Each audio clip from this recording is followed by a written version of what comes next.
মধ্যে আমরা দেখলাম যে একটা সাদা গাড়ি, এই গাড়িটা পরবর্তীতে শুনেছি যেটা মিডিয়ার হাসপাতালের পিক আপ ছিল। ওই পিক আপে করে সম্ভবত অ্যামুনিশন এসে ওখান থেকে কিছু লোক তার সাথে সোলজাররা এসে ওই যারা ফায়ার করতেছিল ওদেরকে তখন আমাদের সামনেই কিন্তু অ্যাকচুয়াল অ্যামুনিশন গুলো দিল, একদম আমার চোখে দেখা।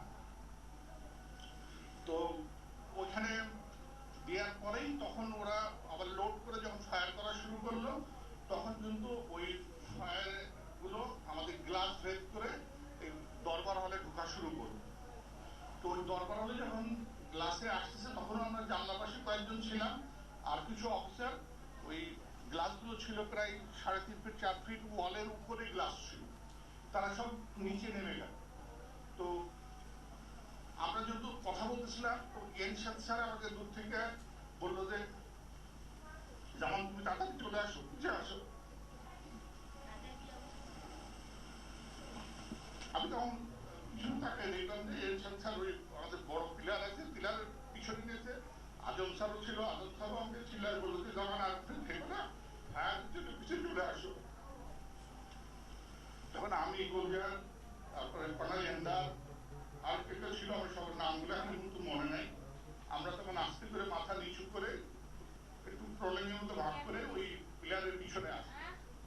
আসার পরে যেহেতু এনশাদ স্যার ওখানে আমাদের মধ্যে অনেক সিনিয়র ছিলেন, স্যার বললেন যে চলো আমরা এখানে থাকবো না, চলো স্টেজে উঠে। তখন কিন্তু স্টেজে যারা ছিল তারা কিন্তু স্টেজ থেকে ভেতরের যে মেইন স্টেজ যেটা সেই স্টেজে কিন্তু চলে গেছে, এবং ওই স্টেজের উপর কিন্তু মোটা ভ্যালভেটের একটা বড় পর্দা ছিল, কিন্তু অনেক মোটা, এটা নর্মালি বড় স্টেজের হয়। আমরা তাকাই দেখলাম তখন সামনে যেখানে দরবারের দিদি বসেছিলেন সেখানে কিন্তু কেউ নাই। আমি কি খুব বেশি ডিটেলস বলে ফেলছি, আমি কি শর্টে চলে যাব? হ্যাঁ,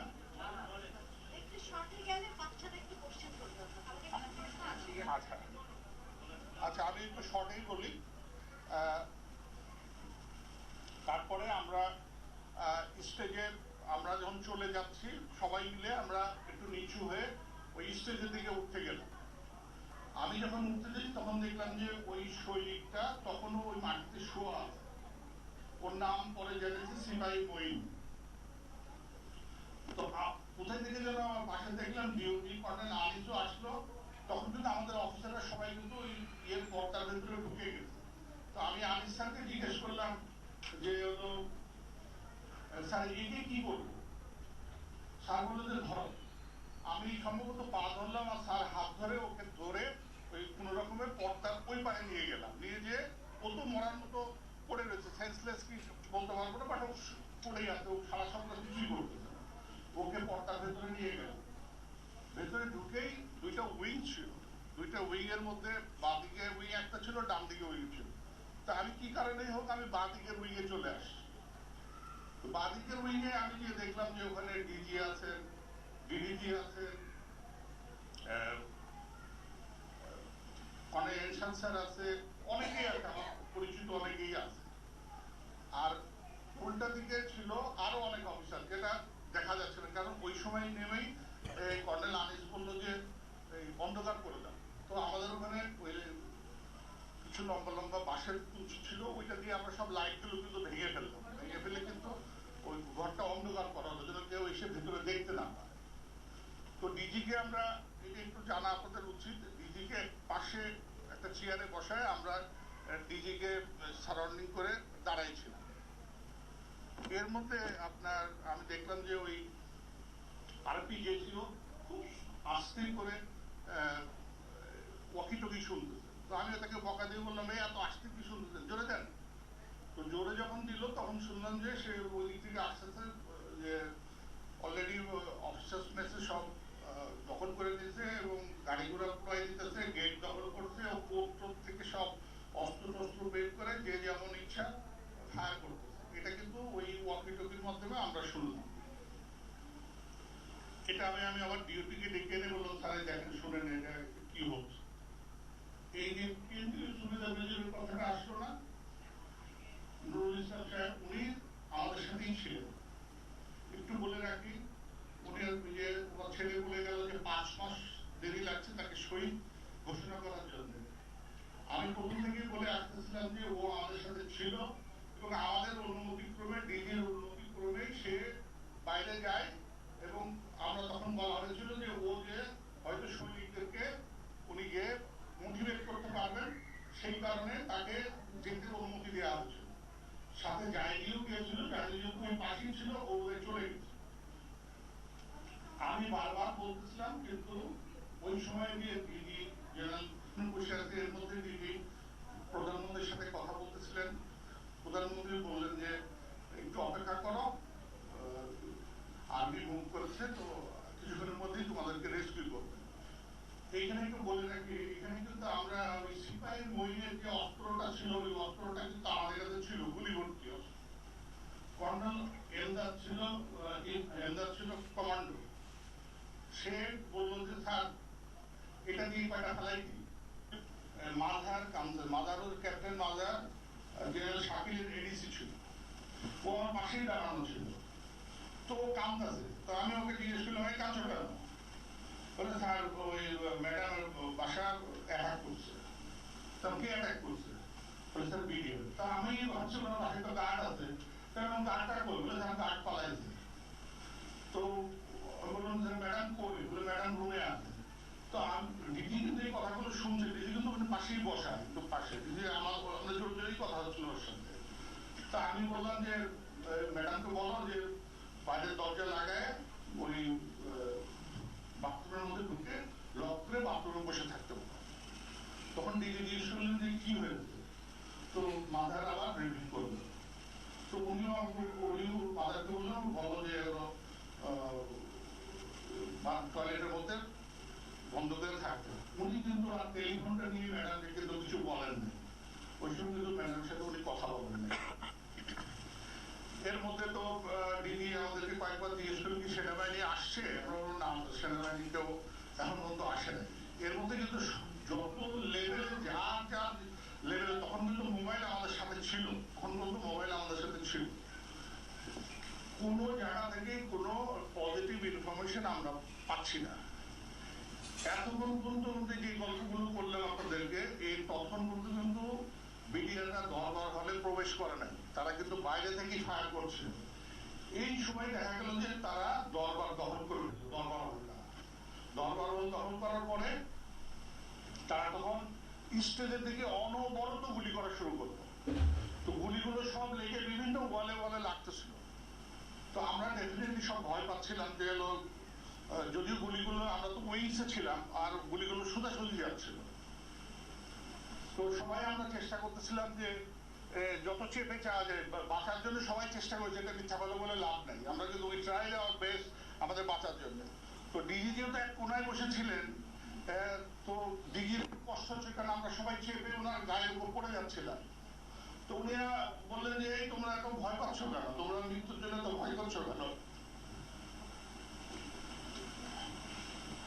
মৃত্যু তো একদিন হবেই, তো তোমরা ভয় পাচ্ছ কেন? তারপরও সবাই তো গুলির ভয় সবারই আছে। এর মধ্যেই দেখলাম যে হঠাৎ করে একটা সৈনিক এসএমজি দিয়ে ঢুকে ব্রাশ ফায়ার করতেছে এবং আমরা যেদিকে আছি সেদিকেই নলকা দিয়ে ঘুরে ফায়ার করছে। বাট ফায়ারটা আল্লাহর রহমতে আমাদের বরাবর না এসে, এখন বিডিআরে গেলে ওই দাগ দেখবেন দুইটা উপরের দিকে চারটা গুলি, দুটো পাশে গুলিগুলো আছে। সামনে আগায় যে বললো এগুলো তুই ফায়ার করতেছিস কেন? পরে নাম শুনছে বলে সিপাহী সেলিম ছিল বলে যে আসছে, সেলিম ছিল যা। তারপর সে ওখান থেকে চিল্লাই বললো যে আপনারা সবাই বের হয়ে যান, না হলে গুলি করে দেবো। তো ডিজি দেখলাম চেয়ার ছেড়ে উঠে বললো চল। তো ডিজি আগে গেলেন, ওই আমরা যারা ছিলাম তার দরজার পর্দাটা ফাঁক করার পরে উনি বেরোয় গেলেন। ডিজির বরাবর সব আমরা এক এক করে বেরোয় গেলাম। আমরা যখন ওই স্টেজ থেকে নিজের স্টেজে নামতেছিলাম তখনই একজন ওরা সব একটু দূরে থেকে সব ফায়ার আমাদের দিকে লক্ষ্য করেছিল। আর যে লোক আমাদের কাছ থেকে সব মোবাইলটা সব কেড়ে নিল, তার হাতে কোনো অস্ত্র ছিল না ওই সময়। নিয়ে আমরা নিচে নেমে ডিজিকে মধ্যে রেখে আমরা একটু গোল তার করে দাঁড়াইছিলাম। বিশ্রী ভাষায় গালাগালি করে বললো সারা জীবন আমাদেরকে সিঙ্গেল ফরমেশনে করেছে, তোরা গোল করে দাঁড়াইছে, সব সিঙ্গেল লাইনে দাঁড়া। পরে সিঙ্গেল লাইনে দাঁড়ানোর এবং কি বিয়ে ডিজি প্রথমে দাঁড়াতেন, ডিজি কিন্তু সবারই আগে দাঁড়াতেন, ডিজির পরে ডিডিজি, এভাবে একটা অটোমেটিক সিনিয়রিটি হয়ে গেল ওখানে। ওই সিনিয়রিটি অনুযায়ী আমরা সবাই দাঁড়াই গেলাম ওখানে। আর সৈনিক আমাকে অনেকে পরে প্রশ্ন করছে যে তুই এত বড় লম্বা চওড়া একটা লোক, যে দুজনকে ধরতে পারলা না, ধরে ফেলাই দিতে পারলা না, আমাকে অনেকে পরে বলছে। অনেকে তো ওরা ছিল বেশ দূরে, হাতে অস্ত্র ছিল এবং সব আমাদের দিকে তাক করা যেত, যে ওরা বারবার বলছিল যে কিছু করলেই গুলি করবো। তো ওটা ধরার কোনো স্কোপ ছিল না ওই সময়, কারণ আমাদের সাথে অনেক ফাইটারও ছিল, অনেক অনেক ভালো ভালো অফিসার ছিল আমাদের সাথে। কিন্তু আমরা যখন ওই বললো যে আপনারা এই দিক দিয়ে যেতে থাকেন, এটা হচ্ছে অর্থাৎ স্টেজের মুখ করে পিছনের দিকে তাকালে টয়লেটের পাশ দিয়ে যে গ্লাস, ওই গ্লাস কিন্তু অটোমেটিক আগে সব ভেঙে গেছে, ওইখান দিয়ে আমাদেরকে যেতে বলবো। এর মধ্যে সম্ভবত এনসার স্যারের কাছে মধ্যে 2টা মোবাইল ছিল, একটা মোবাইল বোধহয় স্যার জমা দিয়েছিলেন, আর একটা মোবাইল বোধহয় উনি জমা দেননি। ওইখানে ওই সময় এনসার স্যার কারোর সাথে ভাবির সাথেই কথা বলতেছিলেন ওই সময়। ওইটা কিন্তু আবার ওই বিডিআর দূর থেকে দেখে ফেলে, দিয়ে স্যারের সাথে অনেক খারাপ ব্যবহার করে ওই মোবাইলটা কেড়ে নেয়। নেওয়ার পরে আমরা সবাই ওই যাওয়া শুরু করলাম ওই ইয়ের দিকে, ওই দিক দিয়ে বের হয়ে যাওয়ার জন্য আমাদেরকে নিয়ে যাওয়া হচ্ছে। ওরা কিন্তু তখনও আমাদেরকে কেউ গুলি করে নাই, কিন্তু কেউ গুলি করে নাই। এখন আমরা যখন বাইরে বেরোলাম, বাইরেটা হচ্ছে এরকম একটা গ্লাস বেরোর পর একটু বারান্দার পরে নিচে নামতে হয়।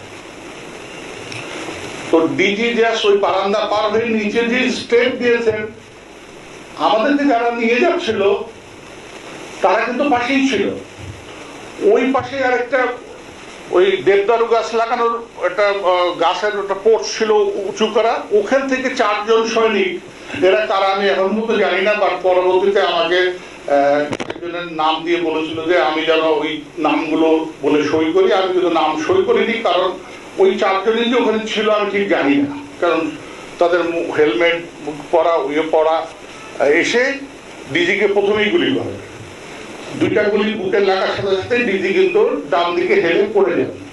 পরে আরো 2টো গুলি ওনার গায়ে লাগে, উনি পড়ে গেলেন। এই সময় আমরা যারা লাইনে ছিলাম সবাই ওনার দিকে যাওয়ার চেষ্টা করলে একটা হুলস্থুল কারবার শুরু গেল, ওরা অটোমেটিক ব্রাশ ফায়ার শুরু করলো। এই সময় ওই অফিসার যে দিকে ছিল, আমরা যে 12-14 জন অফিসার ছিলাম, সবাই যে আপনার পাশে চলে গেছে। ওই সময় একটা বুলেট, এটা কি সরাসরি আমার গায়ে লাগছে কিনা আমি বলতে পারবো না, বা রিকোশেট করে সে লাগছে কিনা এটাও বলতে পারবো না। আমার এখানে প্রচন্ড জোরে লাগলো, লাগার পরে হাতে দেখলাম যে রক্ত বেরোচ্ছে।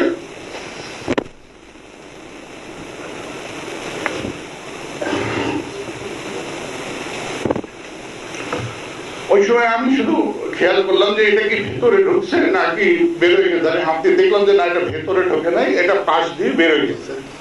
ওই চিন্তা বাদ দিয়ে আমিও ওই সব অফিসারই তখন শুয়ে পড়ছে, আমিও শুয়ে পড়ে যে সামনে তাকাইছি, সামনে তাকিয়ে দেখলাম যে ওই টয়লেটের গেটটা সামান্য খোলা, মানে প্রথমে হাত ধোয়ার জায়গা, তারপরে ইউরিনাল পরে টয়লেট। তো আমি ওই ক্রলিং করে বেসিনটা পার হয়ে ওই পাশে যে ইউরিনাল আছে, ইউরিনালের পাশে যে ওই ইউরিনালের পাশে এরকম লম্বা লম্বা ওয়াল ছিল, ওই বুক লেভেলের। আপনারা জানেন তো যে ইউরিনাল নর্মাল থাকে, ওইটার পাশে যে আমি শেল্টার নিলাম। বাট আমাকে ফলো করে আর কোনো অফিসার কিন্তু ঢুকে নাই ওখানে, তো আমরা অনেকে ছিলাম ওখানে। কিছুক্ষণ বসে থেকে আমি তখন দেখতেছি একটা মানে অসম্ভব চিল্লি ফায়ারিং, মানে অসম্ভব শব্দ। এবং ওই সময় যে ফায়ারিং করে যারা ওই অফিসার আমরা সবাই ছিলাম, তাদেরকে সবাই ওই সময় ওই গোলাগুলিতে সব মারা গেছে, এবং তাদের মুখে চিল্লানি, কার চিল্লানি আমি ঠিক বুঝতে পারছি না, সবাই বলে মরে গেলাম গো, বাঁচাও গো, অনেক চিল্লাচিল্লি শোনা যাচ্ছে। কারণ ওয়াল তো একটা 5 ইঞ্চির একটা ওয়াল মাত্র, আর পাশের যে ওয়ালের এই পাশে আমি ওখানে বসে আছি। বসে থাকতে আমার হঠাৎ মনে হলো যে আমি হলো ওই টয়লেটের ভেতর ঢুকে যাই। টয়লেটের ভেতর ঢুকে আমি কমোডের পাশে বসলাম, দরজাটা ভুলবশত আমি লাগিয়ে দিয়েছিলাম। দিয়ে বসার পরে তখন দেখলাম যে জোহরের আজান পড়তেছে। এদিকে কিন্তু আমি শুনতেছি ডিজিকে মেরে ফেলছে, ডিভিজিকে মেরে ফেলছে, অনেক কথা শুনতেছি আমি। এর মধ্যেই আমি হঠাৎ শব্দ পেলাম যে ভেতরে লোক ঢুকছে, সৈনিকরা ঢুকছে। ঢুকে হঠাৎ তারা এই টয়লেটটা তো বন্ধ, দেখতো ভেতরে কেউ আছে কিনা। আপনার দেখবেন দরবার হলের টয়লেটটা কিন্তু উপর পর্যন্ত ওয়াল না, ওইটা কিছু দূর ওয়ালের পরে উপরে উঠা যায়, খালি ওপেন এটা। তো হঠাৎ একটা সৈনিক ওই ওয়ালে উঠে ও আমাকে ভেতরে দেখতে পাচ্ছে, বলে আর ভেতরে তো একজন আছে। আমি তখন ওকে অনেক অনুনয় বিনয় করছি, এখন খারাপ লাগে, বলছিলাম যে ভাই আমি অন্যায় করিনি, আমাকে মেরো না। অনেক অনুনয় বিনয় করেছি।